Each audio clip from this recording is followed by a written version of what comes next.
Doctor Sreevarma ஆயுள் தரும் ஆயுர்வேதா அறுவை சிகிச்சை இல்லா குணம் ஆயுள் கால நிவாரணம். Yesterday courier private limited domestic international cargo உங்கள் இல்லம் தேடி வந்து கொரியர் புக்கிங் டெலிவரி செய்து தரப்படும். வணக்கம்.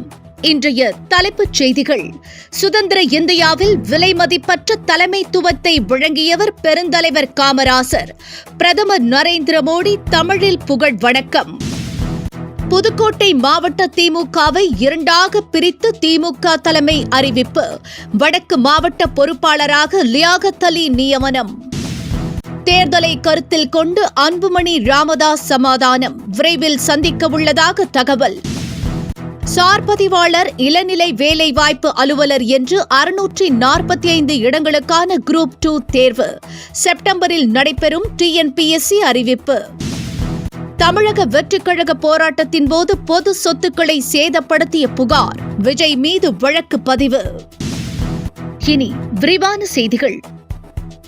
இந்தியாவின் சுதந்திர போராட்டத்தில் முன்னணியில் இருந்த காமராஜர் சுதந்திரத்திற்கு பின்னர் நாட்டின் வளர்ச்சிக்குரிய ஆண்டுகளில் விலை மதிப்பற்ற தலைமைத்துவத்தை வழங்கியதாக பிரதமர் நரேந்திர மோடி புகழாரம் சூட்டியுள்ளார். காமராஜரின் பிறந்த நாளையொட்டி எக்ஸ் தளத்தில் அவர் வெளியிட்டுள்ள தமிழ் பதிவில் காமராஜரின் உயரிய சிந்தனைகளும் சமூக நீதி குறித்த உறுதிப்பாடும் நம் அனைவருக்கும் மகத்தான ஊக்கத்தை அளிக்கும் என்று குறிப்பிட்டுள்ளார். உங்களுடன் ஸ்டாலின் திட்ட முகாமில் விண்ணப்பம் அளிப்போருக்கு நிச்சயம் மகளிர் உரிமை தொகை வழங்கப்படும் என்று முதலமைச்சர் MK ஸ்டாலின் தெரிவித்துள்ளார். சிதம்பரம் நகராட்சி பகுதியில் உங்களுடன் ஸ்டாலின் திட்டத்தை முதலமைச்சர் தொடங்கி வைத்தார். இது வரலாற்று சிறப்புமிக்க நாளாக அமைந்துள்ளது என்று பெருமிதம் தெரிவித்த அவர், இந்த திட்டத்தில் பெறப்படும் மனுக்களுக்கு 100 நாட்களில் தீர்வு வழங்கப்படும் என்று முதலமைச்சர் உறுதியளித்தார். புதுக்கோட்டை மாவட்ட திமுக இரண்டாக பிரிக்கப்பட்டுள்ளது.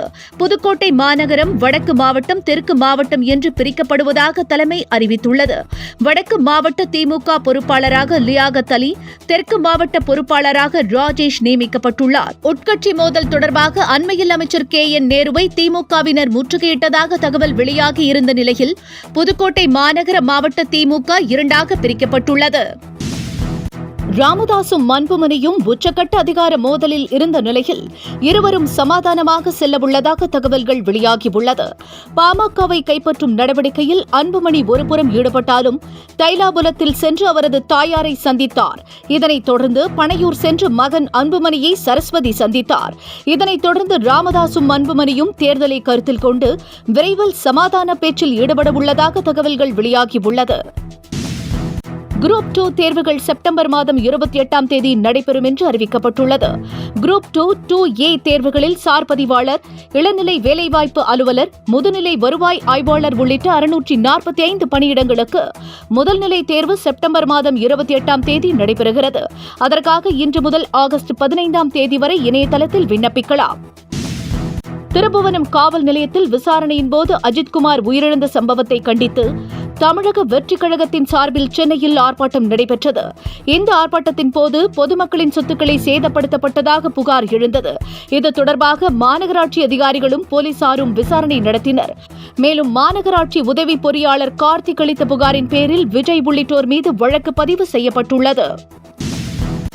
ஆகச் சிறந்த சண்ட கலைஞர் மோகன்ராஜ் இறப்பு பெரும் துயரில் ஆழ்த்திவிட்டதாக இயக்குநர் ப. ரஞ்சித் பதிவிட்டுள்ளார். எப்போதும் போலவே கிராஷ் காட்சிகள் எடுக்கும்போது தெளிவான திட்டமிடல், பாதுகாப்பு ஏற்பாடுகளை செய்திருந்ததாகவும், ஆனால் இந்த விபத்து நிகழ்ந்தது அதிர்ச்சி அளித்துள்ளதாகவும் ப. ரஞ்சித் தெரிவித்துள்ளார். முன்னதாக வேற்றுவடம் படப்பிடிப்பில் மோகன்ராஜ் உயிரிழந்த சம்பவம் தொடர்பாக ப. ரஞ்சித் மீது வழக்கு பதிவு செய்யப்பட்டுள்ளது குறிப்பிடத்தக்கது. மீண்டும் திமுக ஆட்சி அமைய VCக உறுதுணையாக இருக்கும் என்று திருமாவளவன் திட்டவட்டமாக தெரிவித்துள்ளார்.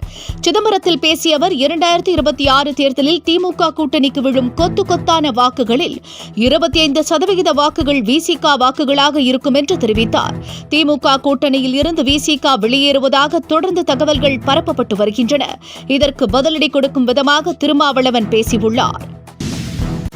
செய்தி தொடர்பாளர்களாக IAS அதிகாரிகளை நியமித்து அவர்களை அவமதிக்கும் செயலில் திமுக அரசு ஈடுபட்டுள்ளதாக முன்னாள் அமைச்சர் ஜெயக்குமார் கண்டனம் தெரிவித்துள்ளார்.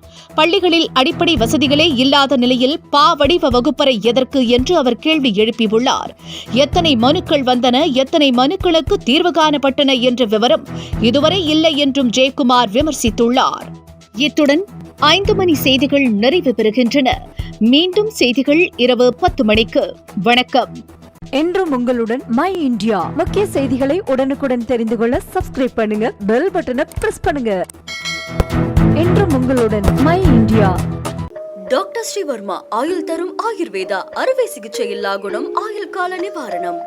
Yesterday courier private limited. Domestic international cargo உங்கள் இல்லம் தேடி வந்து கொரியர் புக்கிங் டெலிவரி செய்து தரப்படும்.